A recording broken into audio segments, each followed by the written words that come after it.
I never take more than a week's vacation as an executive producer because you just come too far behind. But Dan and I agreed that we were going to take 2 weeks vacation, and we went with our wives to France and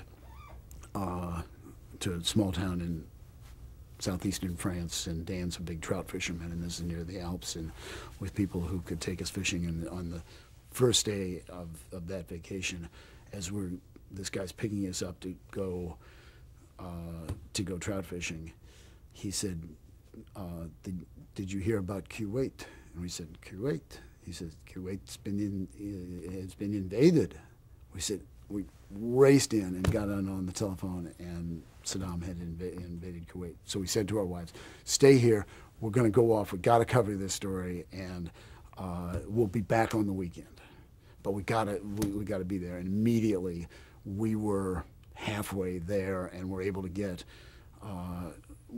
into the Middle East right away, and get there first, and started doing broadcasts on that. And the nice part of it is that Ted Koppel at that point decided Nightline needs to land the first interview with Saddam Hussein.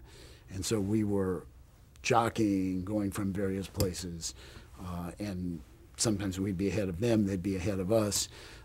They got into Iraq first, and when Dan and I got to the American Embassy, there was a lineup for a broadcast left in the embassy, in the room where we were working, for a broadcast with an interview with Saddam Hussein. I said, damn, Koppel got him. And our hearts fall, and we call New York and say, they got Saddam Hussein? And he said, no, they didn't get Saddam Hussein. No, they didn't get him. And it was all Koppel and his idea of great fun, funning the competition, and had left this carefully placed and had the acting ambassador, Joe Wilson, who's now famous, make sure we saw it, just so that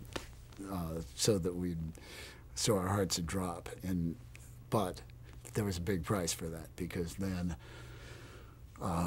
we didn't make it back that weekend for our wives, and we were there for 6 weeks. We broadcast for 6 weeks, going back and forth between Saudi Arabia, where the troops were, Jordan, where people were, into Iraq, we were in Baghdad at the time that they were rounding up Americans and holding them hostages, which was one of the more scarier things in the course of that.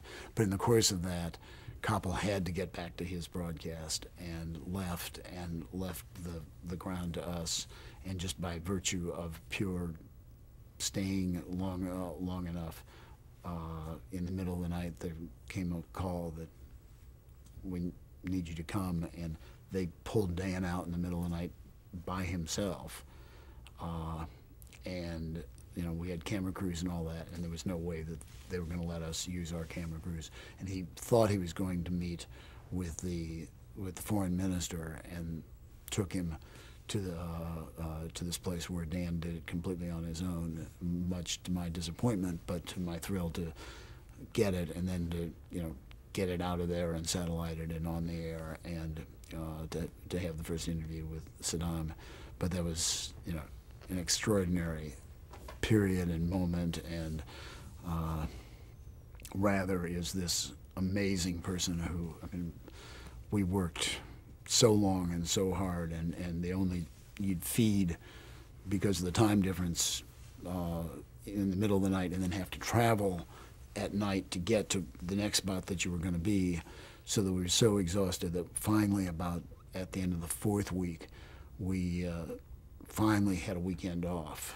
And Dan went to bed, and Dan is this amazing power sleeper that he can discharge his batteries about as far as he possibly can. And Dan went to bed and slept for 23 hours. And I kept going into his room to make sure he was okay, that his heart was still beating, and he just, laid down 23 hours of sleep, and then we got up, and then we, went continuously again. That's things that reporters learn to do through years of, he learned it through years of chasing Nixon's press plane all around the world. Koppel learned it chasing Kissinger, being the State Department correspondent when Kissinger was traveling all around the world, and people adapt to what they can do. But it's 23 hours. It was quite an amazing feat.